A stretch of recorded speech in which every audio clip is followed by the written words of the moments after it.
What are you to do when your skills as a driver doesn't easily transfer into something else? There are a lot of unhappy truck drivers out there right now, and they've got a long career of sitting behind the wheel, making deliveries, and their time behind the wheel is slowly but surely coming to an end, and they know this. And yet their income isn't there to support their transition out of trucking. And career change is a big thing. What else are they supposed to do? This was my problem, where after 10 years of driving, I didn't necessarily want to leave trucking because of the income, but I knew that I had to because I was unhappy sitting at truck stops. Like, look at this guy over here.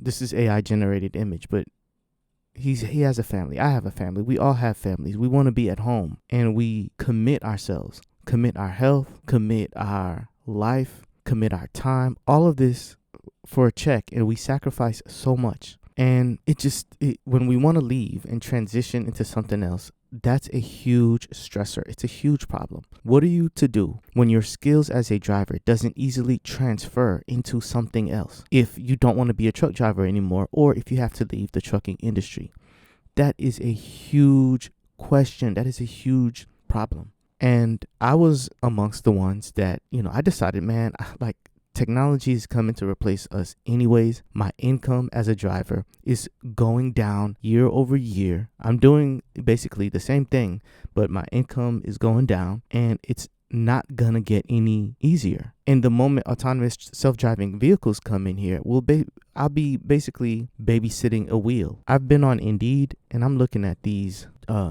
trucking jobs, and a lot of them in my area are offering, a huge majority of them are offering $21 an hour, $23 an hour. And that's absurd for the amount of risk that we are taking on. It's absurd because we risk our life, we risk our future, we risk time away from home, from family. And for $1,200 a week, and then after taxes, you're left with $800-900, and you're not even at home to see your kids. But then you don't want to do it anymore. So what else are you to do? That was my biggest question. And man, it bothered me every single day. I'm not even joking with you. I thought about, what else am I supposed to do? And I've looked for other alternatives. And to be honest with you, trading, that spoke to me. It spoke to me. Why trading? And this is not for everybody, for sure. But trading spoke to me because it doesn't require, there's no gatekeep. You don't have to apply for a job and wait for someone to tell you you can work here or not. You don't have to wait for the insurance company to run an MVR on you and do all of this stuff to determine if you're able or not. And then you're also not competing directly against other drivers who want the same position as you. And it may require as much time commitment to learn and educate yourself, but there is no gatekeep. It's a good thing, and it's also a bad thing. It's a bad thing in that the learning of trading, it's a steep learning curve. And if you just jump in there without that educational background, not necessarily a formal education like you go to college, but education in terms of understanding how price moves and how the market moves, what institutions are doing, etc. If you don't have that understanding, you will lose for sure. And the beautiful thing about trading to me is that all roads lead to the stock market. Everyone will inevitably retire one day. Your 401k draws from the market. Your Social Security, that also draws in the market. All money leads back to the stock market. And the biggest and baddest market of all is the U.S. stock market. And so banks, the largest institutions, they have trading divisions like regional banks and up.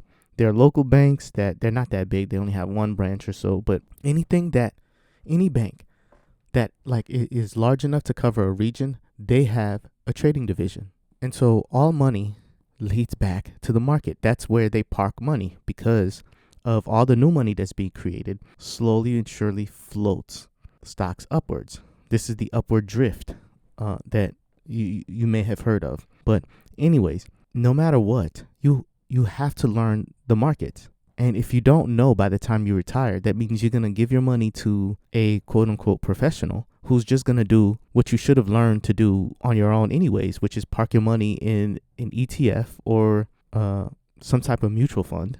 And then they take a percentage of your money doing something that you could have done yourself. And so it's important to learn to do it right now. And once I understood this, I'm like, well, the sooner I learn to do this, the better. And so the fact that there was no gatekeep, I could do it on my own, at my own pace, at my own time, with my own money, slowly and surely, I knew and I understood like this is the career choice that I want to transition into. In this process of me transitioning out of trucking and being a trader, there are a lot of things that in hindsight, I discovered. Number one, the amount of money that is, especially in options, the amount of money that is required to basically compete with the daily income range of a truck driver is not as much as I once thought. At first, I believed you needed hundreds of thousands of dollars. And in my journey, I learned that you don't. And again, trading is risky. It's not for everybody, but I'm just discussing what I've observed. And so there have been days where with less than a few $100s that I've outperformed a driver's daily wage. There were days where I performed a driver's weekly wage. And so in experiencing that, I'm like, okay, this is viable. Now, there are conditions though. In the last 5 or 6 months or so, I've purely been trading. I have not been trucking. I haven't had a job. And it's been rough. It's been very rough simply because I've been severely undercapitalized. But in that, I've realized the minimum viable amount of money that I would need, or a driver or a trader in general would actually need to sustain themselves without actually driving or working, devoting their time into the marketplace and able to pay their bills, cover their taxes, and live comfortably, even with a family. Now, what I'm about to say next is bold, but I'm only speaking from direct experience. The minimum amount needed in your trading account is $30,000. There are conditions, though. There are definite conditions. Here are those conditions. You've got to trade something with leverage. I trade options, and I think options are great. There are futures out there, but I'm not as informed or well informed in futures to speak on it.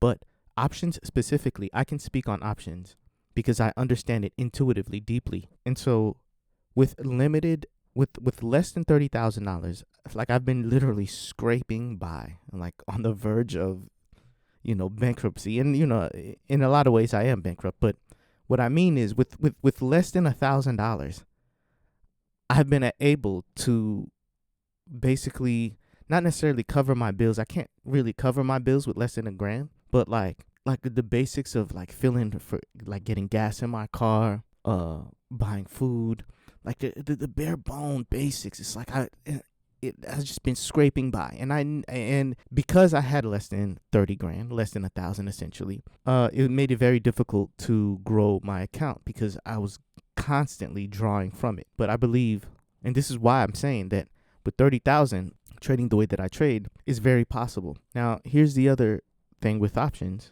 that a trader needs to have an understanding of is direction. Now, selling options is something else entirely than buying long calls or long puts. And when you're buying long calls and long puts, you must be a directional trader. That means you have to have a good grasp on where the market or whatever you're trading is going or could go. Without direction, then it's not even possible.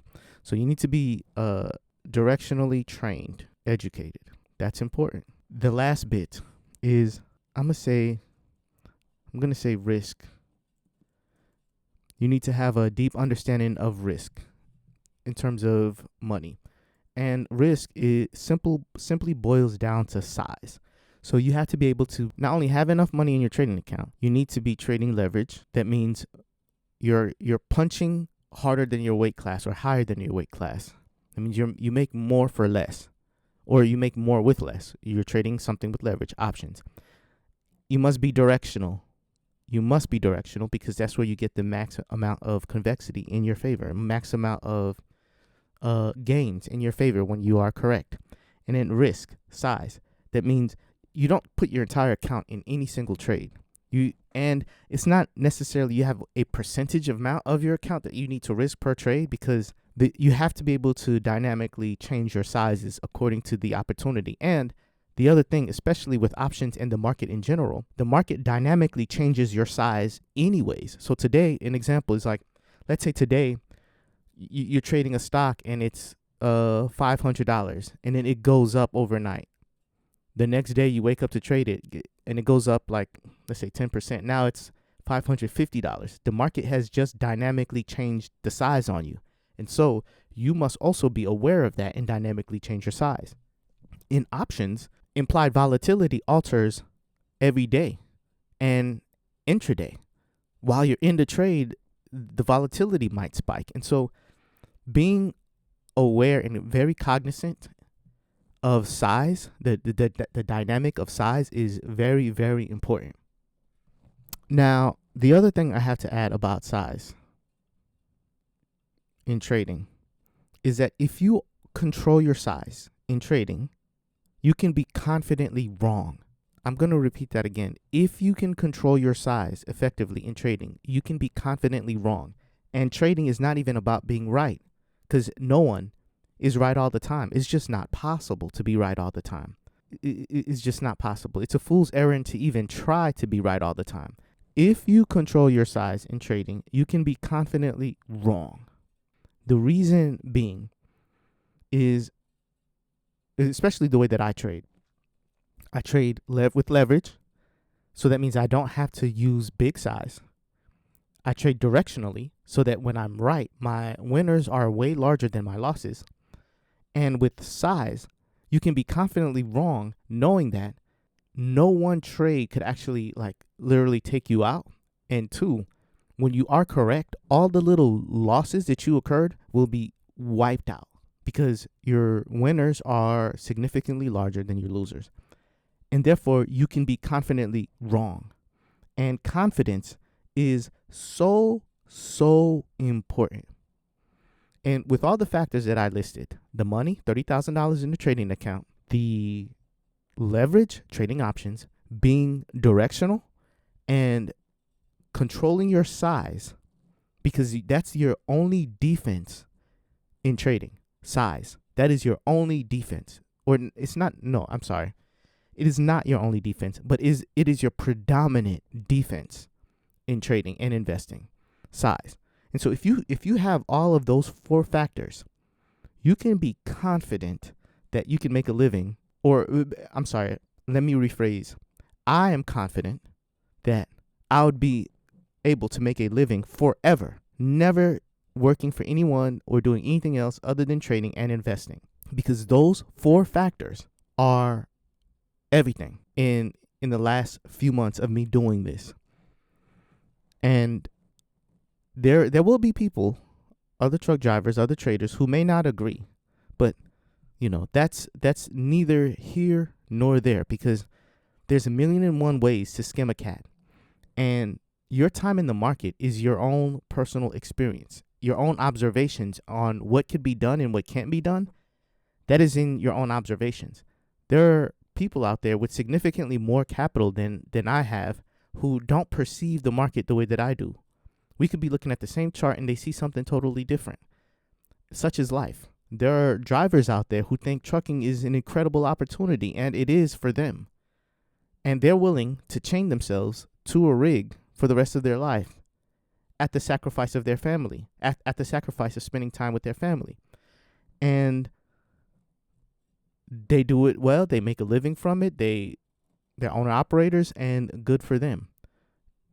In the same token, there are drivers who have taken the path of being an owner-operator and have failed. And if they haven't failed financially, they have failed in the way that they are not present at home where they need to be, where they would like to be. And so I say all of that to say that there will be varying perspectives, and people will agree with me or disagree with me. It doesn't matter. All I know from how I trade, from what I've experienced, from what I know what to do or how to do in the marketplace, those are the only four things that are required to make a living. $30K in your trading account. You need to be trading leverage. You need to be directional, and you need to control size.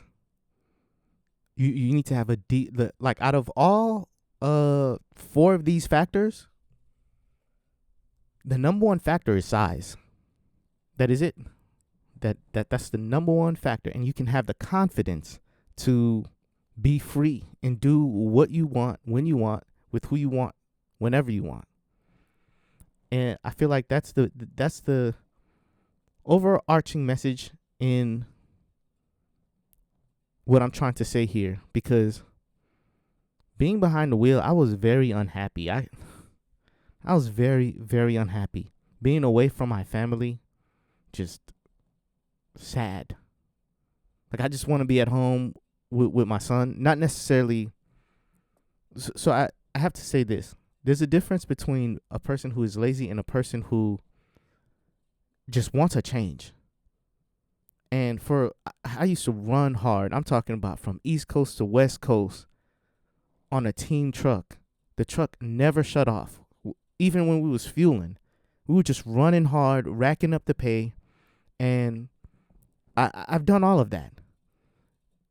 But then there comes a time where you get old, you get older, you're tired of it, and you don't want to do that anymore.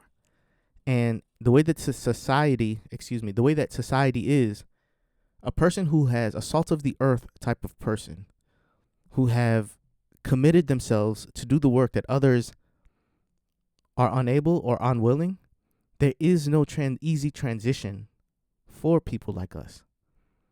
And we know that we can't do the thing that we have done forever. So what else are we to do? What other means, what other opportunities are there for us? And so that's why I have personally just decided, you know what? Trading is it. It is. It is it. Investing is it. People do it professionally for a living. If they can do it, why can't I? Especially in the age of technology, in the information age that we are, where if we just devote the time to educate ourselves and develop the understanding about the markets, we can, in fact, do it ourselves. There have been plenty of examples of, individuals who are not classically trained, i.e., a college bachelor's degree, and they have done phenomenally well for themselves. So if they could do it, why can't you with absolute commitment? I believe that you can. I don't know you, but like, I would like to believe that you can, and I believe that I can, and I will. It's just a matter of finding my way. As a driver, I hope this message finds you well, and safe driving. Let me know your thoughts. Let me know your comments.